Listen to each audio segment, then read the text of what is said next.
Human body, മനുഷ്യ ശരീരം. നമ്മൾ മനുഷ്യ ശരീരവുമായി ബന്ധപ്പെട്ട് അത്യാവശ്യമായിട്ട് കുറച്ച് കാര്യങ്ങൾ അറിഞ്ഞിരിക്കേണ്ടതുണ്ട്. Cell, respiration, pulse, blood circulation system, skeletal system എന്നിങ്ങനെ. ആദ്യം നമുക്ക് സെല്ല്, കോശത്തെപ്പറ്റി അറിയാം. കോശം ആദ്യമായി കണ്ടെത്തിയത് റോബർട്ട് ഹുക്കാണ്. 1665 മൈക്രോഗ്രാഫി എന്ന പുസ്തകത്തിലൂടെയാണ് ആദ്യമായി കോശത്തെക്കുറിച്ച് പ്രതിപാദിക്കുന്നത്. മൈക്രോഗ്രാഫി എന്ന പുസ്തകം രചിച്ചത് റോബർട്ട് ഹുക്കാണ്. കോശ സിദ്ധാന്തം ആവിഷ്കരിക്കുന്നത് എം.ജെ. സ്ലീഡനും തിയഡർ ഷ്വാനുമാണ്. ജീവനുള്ള കോശം ആദ്യമായി കണ്ടെത്തിയതോ ആന്റണി വാൻ ല്യൂവൻഹുക്കാണ്. ആന്റണി വാൻ ല്യൂവൻഹുക്ക്. ഒരു ജീവിയുടെ അടിസ്ഥാനപരവും ജീവധർമ്മപരവുമായ ഏറ്റവും ചെറിയ ഘടകമാണ് കോശം. പ്രധാന കോശഭാഗങ്ങൾ മർമ്മം, കോശദ്രവ്യം, കോശസ്തരം, കോശഭിത്തി, മൈറ്റോകോൺട്രിയോൺ, ഫേനം എന്നിങ്ങനെ. കോശമർമ്മം കണ്ടെത്തിയത് റോബർട്ട് ബ്രൗണാണ്. കോശവുമായി ബന്ധപ്പെട്ട് നമ്മൾ ഇത്രയും കാര്യങ്ങളെങ്കിലും അറിഞ്ഞിരിക്കേണ്ടതുണ്ട്. ഇനി ശ്വസനവുമായി ബന്ധപ്പെട്ട് കുറച്ച് കാര്യങ്ങൾ നമുക്ക് നോക്കാം. റെസ്പിറേഷൻ, ശ്വസനം. ശ്വസന വ്യവസ്ഥയുടെ പ്രധാന ഭാഗമാണ് ശ്വാസകോശം. ശ്വാസകോശത്തെക്കുറിച്ചുള്ള പഠനമാണ് പൾമണോളജി, പ്ലൂറോളജി എന്നിങ്ങനെ അറിയപ്പെടുന്നത്. മനുഷ്യൻ്റെ ശ്വസന വ്യവസ്ഥയുടെ ഭാഗങ്ങളാണ് മൂക്ക്, ശ്വസനനാളം, ശ്വസനി, ശ്വാസകോശം എന്നിവയൊക്കെ. ശ്വാസകോശത്തിൻ്റെ പ്രധാന സംരക്ഷണ ആവരണത്തെ പറയുന്ന പേരാണ് പ്ലൂറ. അതുകൊണ്ടാണ് പ്ലൂറോളജി എന്നും ഇതിന് പേരുള്ളത്. ശ്വാസകോശവും അവരസാശയ ഭിത്തിയും തമ്മിലുള്ള ഘർഷണം കുറയ്ക്കുന്നതിന് വേണ്ടിയുള്ള ദ്രവമാണ് പ്ലൂറ. ഒരു മനുഷ്യന് 2 പ്ലൂറ വീതമാണുള്ളത്. വായു ഉള്ളിലേക്ക് എടുക്കുന്ന പ്രവർത്തനമാണ് ഉച്ഛ്വാസം. വായു പുറത്തേക്ക് വിടുന്ന പ്രവർത്തനമാണ് നിശ്വാസം. സി ആകൃതിയിലുള്ള തരുണാസ്ഥികൾ ബലപ്പെടുത്തിയ നീണ്ട കൊയിലുകളെ അറിയപ്പെടുന്ന പേരാണ് ശ്വാസനാളം അഥവാ ട്രക്കിയ. ശ്വാസകോശങ്ങളിലേക്ക് പോകുന്ന ശ്വാസനാള ശാഖകളെ അറിയപ്പെടുന്ന പേരാണ് ബ്രോങ്കസ്, ശ്വസനി. ശ്വസനിയുടെ അഗ്രശാഖകൾ അറിയപ്പെടുന്നത് ശ്വസനിക എന്നാണ്. ശ്വസനികയുടെ അഗ്രഭാഗത്ത് കാണപ്പെടുന്ന ഇലാസ്തിക സ്വഭാവമുള്ള അതിലോലമായ സ്തര അറകളെയാണ് വായു അറ എന്ന് പറയുന്നത്. ശ്വാസകോശത്തിൻ്റെ അടിസ്ഥാന ഘടകമാണ് ആൽവിയോലികൾ. വായു അറകളിൽ കാണപ്പെടുന്ന പ്രത്യേകതരം കോശങ്ങളെ അറിയപ്പെടുന്നതാണ് ആൽവിയോലികൾ. വായു അറകളിൽ കാണപ്പെടുന്ന പ്രത്യേകതരം കോശമാണ് മൈക്രോഫേജുകൾ. ശ്വസനവേളയിൽ രോഗാണുക്കളെയും പൊടിപടലങ്ങളെയും വിഴുങ്ങി നശിപ്പിക്കുന്ന കോശങ്ങളാണിത്. ശ്വാസകോശ പട്ടാളങ്ങൾ എന്നും ഇതിന് പേരുണ്ട്. വായുകളിലെ പൊടിപടലങ്ങളോടും രോഗാണുക്കളോടും ഏറ്റുമുട്ടി പ്രതിദിനം വീരമൃത്യു വരിക്കുന്ന മൈക്രോഫേജുകളുടെ എണ്ണം ഏകദേശം 50 ലക്ഷത്തോളമാണ്. വായു അറകൾ അടഞ്ഞു പോകാതെ സൂക്ഷിക്കുന്ന രാസവസ്തുവാണ് ലെസിത്തീൻ. ഓക്സിജൻ രക്തത്തിൽ വെച്ച് കലരുന്നത് ആൽവിയോലികളിൽ വെച്ചാണ്. ശ്വാസോച്ഛ്വാസ ചലനങ്ങളുടെ അടിസ്ഥാനം ഔരസാശയത്തിൻ്റെ സങ്കോച വികാസങ്ങളാണ്, എക്സ്പാൻഷൻ ആൻഡ് കോൺട്രാക്ഷൻ. ശ്വാസകോശത്തിലൂടെയുള്ള ശ്വസനം അറിയപ്പെടുന്നത് പൾമണറി റെസ്പിറേഷൻ എന്നാണ്.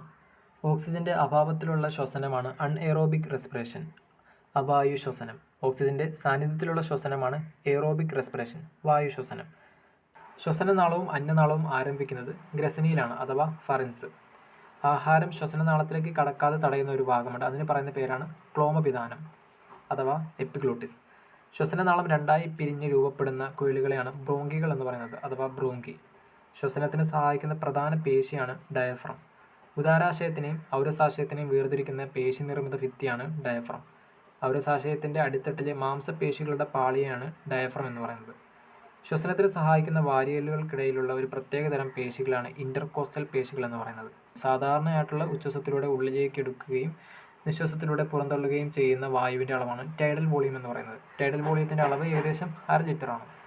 ഗാഢമായ ഉച്ഛ്വാസത്തിന് ശേഷം ശക്തിയായി നിശ്വസിക്കുമ്പോൾ പുറത്തേക്ക് പോകുന്ന വായുവിൻ്റെ അളവാണ് വൈറ്റൽ കപ്പാസിറ്റി.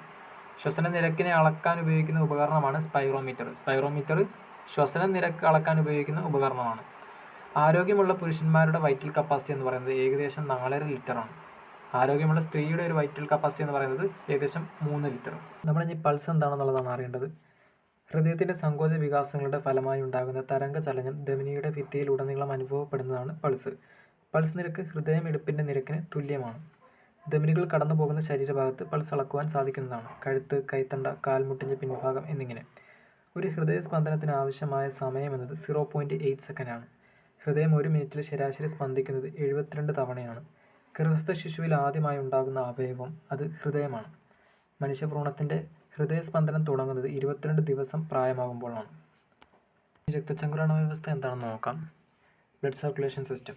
രക്തചംക്രമണ വ്യവസ്ഥയിലൂടെയാണ് ശരീരത്തിലെ എല്ലാ കോശങ്ങൾക്കും പോഷകങ്ങളും ഓക്സിജനും ലഭിക്കുന്നത്. രക്തചംക്രമണ വ്യവസ്ഥയിൽ ഹൃദയവും രക്തക്കുഴലുകളും അടങ്ങിയിരിക്കുന്നു. ധമനികൾ ഹൃദയത്തിൽ നിന്നും രക്തം ശരീരങ്ങളിലേക്ക് കൊണ്ടുപോകുന്നു. സിരകൾ ശരീരഭാഗങ്ങളിൽ നിന്ന് രക്തം ഹൃദയത്തിലേക്ക് കൊണ്ടുപോകുന്നു. മനുഷ്യ ശരീരത്തിൽ 2 രക്തചംക്രമണ വ്യവസ്ഥകൾ നമുക്ക് നോക്കാം. 1 systematic circulation, 2 pulmonary circulation. Systematic circulation അഥവാ സിസ്റ്റമാറ്റിക് പര്യനം. സിസ്റ്റമാറ്റിക് പര്യടനത്തിലൂടെയാണ് മനുഷ്യ ശരീരത്തിലെ അവയവങ്ങൾക്കും കലകൾക്കും കോശങ്ങൾക്കും രക്തം നൽകുന്നത്.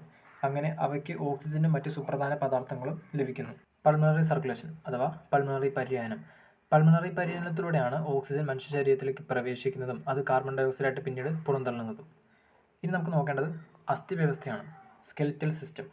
അസ്ഥികളെക്കുറിച്ചുള്ള പഠനമാണ് ഓസ്റ്റിയോളജി. മനുഷ്യ ശരീരത്തിലെ ആകെ അസ്ഥികളുടെ എണ്ണം 206. നവജാത ശിശുക്കളിൽ അത് 300. മനുഷ്യ ശരീരത്തിലെ ഏറ്റവും വലിയ അസ്ഥി തുടയെല്ലാണ്, ഫീമർ. മനുഷ്യ ശരീരത്തിലെ ഏറ്റവും ചെറിയ അസ്ഥി സ്റ്റേപ്പിസ്. മനുഷ്യരിൽ അസ്ഥികൾ നിർമ്മിക്കപ്പെട്ടിരിക്കുന്നത് കാൽസ്യം ഫോസ്ഫേറ്റ്, കാൽസ്യം കാർബണേറ്റ് എന്നിവയാലാണ്. നട്ടലിൻ്റെ ആദ്യ കശേരുവിൻ്റെ പേര് അറ്റ്ലസ്.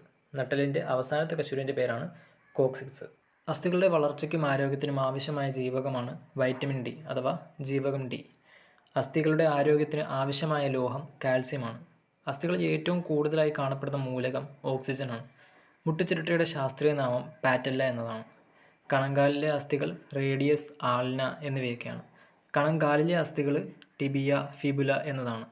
വിരലിലെ അസ്ഥികൾ അറിയപ്പെടുന്നത് ഫലാഞ്ചസ് എന്നാണ്. അസ്ഥികളെ ബാധിക്കുന്ന പ്രധാന രോഗങ്ങൾ ഓസ്റ്റിയോപോസിസ്, ആർത്രൈറ്റിസ്, റിക്കറ്റ്സ്, ഓസ്റ്റിയോമലേഷ്യ എന്നിവയൊക്കെയാണ്. ഇന്ത്യയിലെ ആദ്യ അസ്ഥി ബാങ്ക് ആരംഭിച്ചത് ചെന്നൈയിലാണ്. മനുഷ്യ അസ്ഥികൂടത്തെ രണ്ടായി തിരിക്കാം. ഒന്ന് ആക്സിയൽ സ്കെൽറ്റൻ, രണ്ട് അപ്പൻഡിക്കുലർ സ്കെൽറ്റൻ. അതായത് അക്ഷീയ അസ്ഥികൂടവും അനുബന്ധ അസ്ഥികൂടവും. ആക്സിയൽ സ്കെൽറ്റനകത്ത് മെയിനായിട്ട് അടങ്ങിയിരിക്കുന്നത് തലയോട്ടി, നട്ടെല്ല്, മാറല്, വാരിയല് ഇവയൊക്കെയാണ്. മനുഷ്യ ശരീരത്തിൻ്റെ ചട്ടക്കൂടായി പ്രവർത്തിക്കുന്ന അസ്ഥി വ്യവസ്ഥയാണ് ആക്സിയൽ സ്കെൽറ്റൻ. അക്ഷീയ അസ്ഥികൂടം. അക്ഷീയ അസ്ഥികൂടങ്ങളുടെ എണ്ണം 80 എണ്ണമാണ്. ഇനി അപ്പൻഡിക്കുലർ സ്കെൽറ്റൻ എന്ന് നോക്കാം. അപ്പൻഡിക്കുലർ സ്കെൽറ്റൻ അനുബന്ധ അസ്ഥികൂടം. മനുഷ്യ ശരീരത്തിൻ്റെ സഞ്ചാരത്തിന് സഹായകമായി വർത്തിക്കുന്ന അസ്ഥി വ്യവസ്ഥയെയാണ് അനുബന്ധ അസ്ഥികൂടം അഥവാ അപ്പൻഡിക്കുലർ സ്കെൽറ്റൻ എന്ന് പറയുന്നത്. മനുഷ്യ ശരീരത്തിലെ അനുബന്ധ അസ്ഥികൾ എന്ന് പറയുന്നത് കൈകാലുകളിലെ അസ്ഥികൾ, തോളല്, ഇടുപ്പല്ല് എന്നിവയൊക്കെയാണ്. മനുഷ്യരിലെ അനുബന്ധ അസ്ഥികളുടെ ആകെ എണ്ണം 126 ആണ്. അസ്ഥികൾ മുഴുവൻ തരുണാസ്ഥികളാൽ നിർമ്മിതമായ ജീവികളാണ്, സ്രാവും തിരണ്ടിയൊക്കെ. തലയോട്ടിയിലെ അസ്ഥികളിൽ ചലനസ്വാതന്ത്ര്യമുള്ള ഏക അസ്ഥി എന്ന് പറയുന്നത് കീഴ്ത്താടിയെല്ലാണ്. എന്നാൽ ചിലർക്ക് ചെവിയിലെ എല്ല് അനക്കാൻ കഴിവുള്ളതായിട്ടും ഉണ്ട്.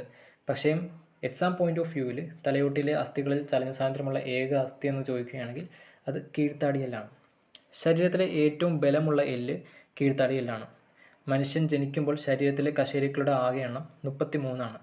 പ്രായപൂർത്തിയാകുന്നതോടെ ചില കശേരുക്കൾ ചേർന്നുണ്ടാകുന്ന പുതിയ കശേരുക്കളാണ് സാക്രല്, കോസിക്സ്. 5 കശേരുക്കൾ കൂടി ചേർന്നാണ് സാക്രൽ ഉണ്ടാകുന്നത്. 4 എണ്ണം കൂടി ചേർന്ന് കോസിക്സ്. മുതിർന്നവരിലെ കശേരുക്കളുടെ എണ്ണം 26 ആണ്. രൂപാന്തരം നടക്കുന്ന നട്ടലുള്ള ജീവിയാണ് തവള. രൂപാന്തരം നടക്കുന്ന നട്ടലില്ലാത്ത ജീവിയാണ് കൊതുക്. അസ്ഥികളുടെ കാഠിന്യത്തിന് കാരണം കാൽസ്യം ഫോസ്ഫേറ്റ് ആണ്. അസ്ഥികളുടെ സ്ഥാനഭ്രംശം സംഭവിക്കാതെ സന്ധിയിൽ ഉറപ്പിച്ചു നിർത്തുന്നതിന് സഹായിക്കുന്നത് സ്നായുക്കളാണ്. അസ്ഥിസന്ധികൾ തമ്മിലുള്ള ഉരസൽ കുറയ്ക്കുന്നതിനായി വർത്തിക്കുന്ന ദ്രവമാണ് സൈനോവിയൽ ദ്രവം. അസ്ഥിയെ പൊതിഞ്ഞ് സംരക്ഷിക്കുന്ന ആവരണമാണ് ക്യാപ്സ്യൂൾ. സന്ധികളിൽ ഘർഷണം കുറയ്ക്കുന്നതിനുള്ള അസ്ഥിയാണ് തരുണാസ്ഥി. മനുഷ്യ ശരീരത്തിലെ ചലിപ്പിക്കാൻ കഴിയാത്ത സന്ധികളാണ് അചലസന്ധികൾ. 2 അതിലധികമോ അസ്ഥികൾ ചേരുന്ന ഭാഗമാണ് സന്ധി. സ്വതന്ത്രമായി ചലിക്കുന്ന അസ്ഥികളെ സൈനോവിയൽ സന്ധികൾ എന്ന് പറയുന്നു. ചലനശേഷി ഏറ്റവും കൂടിയ സന്ധിയാണ് ഗോളരസന്ധി, അതായത് ബോൾ ആൻഡ് സോക്കറ്റ് ജോയിൻറ്റ്. സന്ധികളെക്കുറിച്ചുള്ള പഠനം ആർത്രോളജി എന്നറിയപ്പെടുന്നു. സന്ധികളിൽ യൂറിക് ആസിഡ് അടിഞ്ഞുകൂടി ഉണ്ടാകുന്ന വീക്കത്തെയാണ് ഗൗട്ട് എന്ന് പറയുന്നത്. തലയിലെ ആകെ അസ്ഥികളുടെ എണ്ണം 29 ആണ്. അതിൽ മുഖത്ത് 14, കാപാലം അഥവാ സ്കള്ള് അതിൽ 8, ചെവികളിൽ 6, ഹയോയിഡ് 1 ആണ്. നാവിൻ്റെ ചുവട്ടിൽ യു ആകൃതിയിൽ കാണപ്പെടുന്ന അസ്ഥിയാണ് ഹയോയിഡ്. ഇടുപ്പിലെ അസ്ഥികളെ അറിയപ്പെടുന്നതാണ് പെൽവിസ്. അസ്ഥിയും എണ്ണവും. തലയോട്ടിയിൽ 29 അസ്ഥികളാണുള്ളത്. തോൾവലയം 4 അസ്ഥികളാണുള്ളത്. മാറല് 1 അസ്ഥിയാണുള്ളത്. വാരിയല് 24 അസ്ഥികളുണ്ട്. നട്ടെല്ല് 26 അസ്ഥികൾ. കൈകാലുകളിലെ അസ്ഥികൾ 60 120. കാലിന് മാത്രം 60, കയ്യിൽ മാത്രം 60, അങ്ങനെ 120. ശ്രോണി വലയം, ഇടുപ്പല്ല്, പെൽവിസ് എന്ന് പറയും, 2 എല്ലുകളാണുള്ളത്. അങ്ങനെ ഒരു മനുഷ്യ ശരീരത്തിൽ 206 അസ്ഥികളാണ് മുഴുവനുമുള്ളത്. അതിൽ ആക്സിയൽ സ്കെൽറ്റനകത്ത് മാത്രം 80 അസ്ഥികളും അപ്പൻഡിക്കുലർ സ്കെൽറ്റനകത്ത് 126 അസ്ഥികളുമാണ് ഉള്ളത്. അപ്പം അസ്ഥി വ്യവസ്ഥയും ബ്ലഡ് സർക്കുലേഷനും ഹ്യൂമൻ ബോഡിയൊക്കെ നമ്മൾ ഏകദേശം ഒരു ബേസ് മാത്രം നോക്കിയിട്ടുണ്ട്. നമ്മൾ ഇത്രയെങ്കിലും അറിഞ്ഞിരിക്കേണ്ടതുണ്ട്. അതുകൊണ്ടാണ്. അപ്പം അടുത്ത ക്ലാസ്സിൽ വേറൊരു ടോപ്പിക്കുമായിട്ട് നമുക്ക് കാണാം. Thank you.